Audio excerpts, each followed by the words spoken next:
E aí, pessoal, tudo bem? Como vocês estão? Vamos falar um pouquinho hoje sobre insuficiência cardíaca.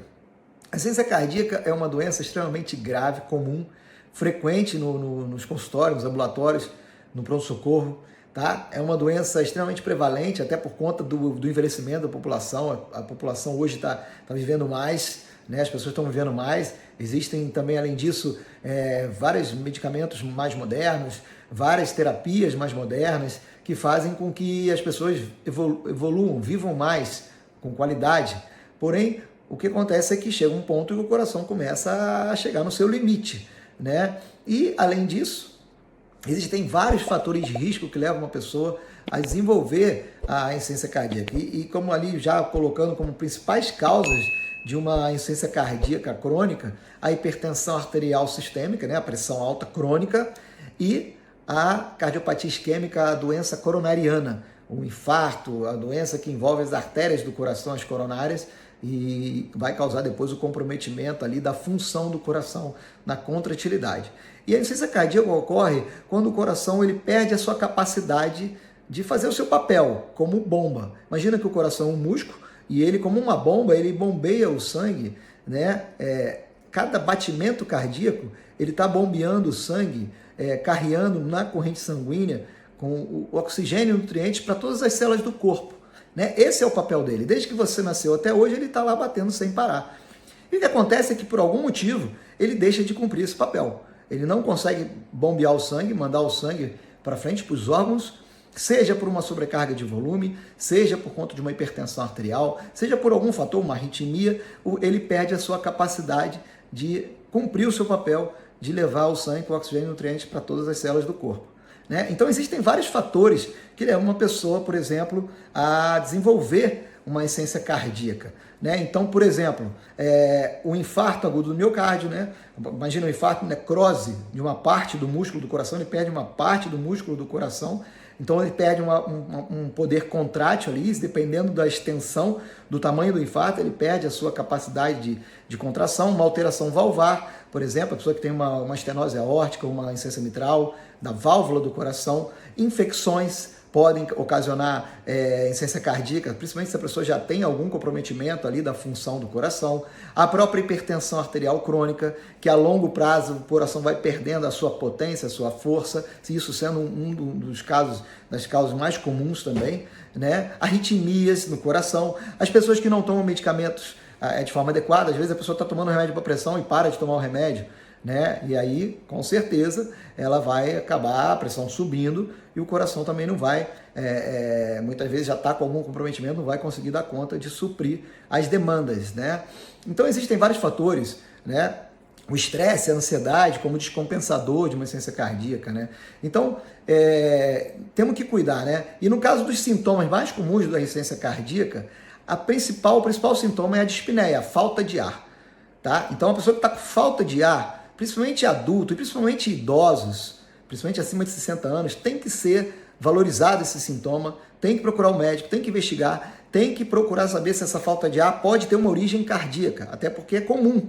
Então, se a pessoa está com falta de ar, dispneia, principalmente assim quando faz esforço e fica com falta de ar, ou às vezes a pessoa está dormindo e acorda no meio da noite com falta de ar, a gente chama isso aí de dispneia paroxística noturna, ou então a pessoa não consegue dormir deitada, ela tem que ficar sentada, que aí ela consegue respirar melhor, a gente chama isso de ortopneia, né? Aquela posição na cama lá que ela fica, ela não consegue, simplesmente não consegue dormir, ela fica sufocada, até porque está acumulando líquido ali no pulmão dela, porque o coração não está conseguindo bombear o sangue, né? E o que acontece é que a pessoa fica muito sufocada. Isso é extremamente comum e característico ali da insuficiência cardíaca. Outro sintoma, outra alteração comum presente nesses pacientes é o inchaço, principalmente o inchaço nas pernas, ali que a gente chama de edema de membros inferiores. Às vezes pode chegar até o ponto de ter inchaço na barriga, às vezes aquela veia saltada aqui que a gente chama de turgência jugular. Isso tudo são sintomas comuns da insuficiência cardíaca que precisa ser rapidamente corrigido ali, procurar o médico para medicar e corrigir essas alterações.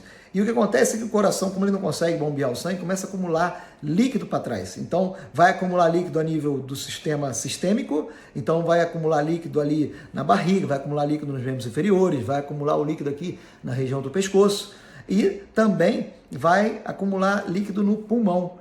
e aí por isso que o pulmão fica encharcado, o pulmão é uma esponja, como se fosse uma esponja, ele fica meio encharcado, e a pessoa não consegue haver a sua troca de oxigênio a nível alveolar de forma correta, e essa pessoa vai ficar com falta de ar, com dificuldade para respirar, pode apresentar tosse, pode apresentar aquele chiado no peito também, isso também pode acontecer na insuficiência cardíaca, né? Então, quando a pessoa tem esses sintomas de falta de ar, tosse, principalmente noturna, dificuldade para dormir em decúbito dorsal ali, deitado na cama, às vezes precisa de muito travesseiro para dormir, né? Ou acorda no meio da noite com falta de ar, ou está com a perna inchada, cada vez mais inchada, isso tudo são sintomas de insuficiência cardíaca que tem que ser valorizado. Não pode negligenciar isso, tá? Então, nesses casos, você tem que procurar o médico, procurar o profissional e ir no pronto-socorro se você tiver com sintomas de forma muito acentuada, porque aí ele vai tentar identificar a causa, o porquê que está com essa descompensação do sistema cardíaco e vai tentar entrar com as medicações necessárias para poder corrigir, né? Então, assim, como fatores de risco, nós temos que identificar e temos que combater. Por exemplo, a pessoa que tem já sinais de cardiopatia, seja qual causa for, e aí são várias causas, tem cardiopatia hipertensiva, que é a causa com pressão arterial crônica elevada, né? Cardiopatia isquêmica, que é a doença coronariana, o infarto, são essas doenças que afetam as coronárias, né? A cardiopatia alcoólica, que está relacionada com álcool, paciente que bebe cronicamente, em grande quantidade, tem um risco muito alto de desenvolver insuficiência cardíaca de origem alcoólica, né? E outros fatores, doença de Chagas, principalmente na região mais lá para o Nordeste, mas aqui também a gente tem que investigar, né? Então tudo isso a gente tem que avaliar. Ou de origem viral, hoje a gente ouve muito falar sobre a miocardite,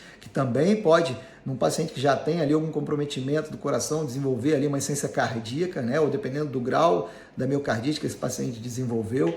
Então existem vários fatores que levam uma pessoa a desenvolver insuficiência cardíaca. Existem alguns medicamentos, inclusive, medicamentos para tratar câncer, alguns medicamentos que pioram a insuficiência cardíaca, como anti-inflamatórios. A gente não pode dar mole de ficar tomando anti-inflamatório, principalmente idosos, ficar tomando anti-inflamatórios sem critério pode piorar um quadro de insuficiência cardíaca, ou corticóide. Existem medicamentos que podem piorar a pressão e pode piorar a função cardíaca. Então tudo isso você precisa, diante de sintomas como esse, de falta de ar, tosse, inchaço nas pernas, coração acelerado, taquicardia, aquela veia saltada aqui, turgência jugular, tudo isso você precisa procurar o médico sem demora para poder ele tentar identificar, fazer os exames necessários, fazer um eletro, fazer um raio-x de tórax, fazer um ecocardiograma para identificar ali, fazer a avaliação da função do coração, ver se o coração ele já é um coração doente cronicamente ou se é uma coisa mais aguda, mas o fato é que você tem que, não pode negligenciar esses sintomas, você tem que correr, procurar o médico, não perca um tempo, procure o médico e vá fazer a sua investigação para tentar descobrir a causa, a etiologia, o fator descompensador e proceder com um tratamento adequado. Às vezes vai ter que tomar um medicamento ali durante um período para controlar, né, os fatores de risco, né? E obviamente as mudanças dos hábitos, né? Perder peso, parar de beber, ou pelo menos reduzir drasticamente o álcool, e é importante a gente frisar isso para o paciente, porque se essa é a causa, se ele continuar bebendo, ele vai, consequentemente, vai piorar o quadro clínico, o coração dele não vai aguentar muito tempo. A mortalidade nesses casos de insuficiência cardíaca é muito alta, né? É mais de 30% em 5 anos no homem e 25% nas mulheres, se não for controlado de forma adequada, né? Então, gente, fica esse recado aí, não negligenciem o sintoma de falta de ar. Pode ser N outras causas, mas se a causa for cardíaca, a coisa se torna mais séria, o risco é mais sério e precisa correr, não pode ficar procrastinando isso aí. Procura o médico, procura o cardiologista, faça o seu acompanhamento, cuide dos fatores de risco para que você possa ter uma evolução satisfatória e mudar esses números aí e possa ter qualidade de vida. Tá bom, gente? Fica esse recado, compartilha esse vídeo, siga a gente lá no Instagram e dá uma curtida aí no vídeo e a gente se vê num próximo vídeo. Um abraço.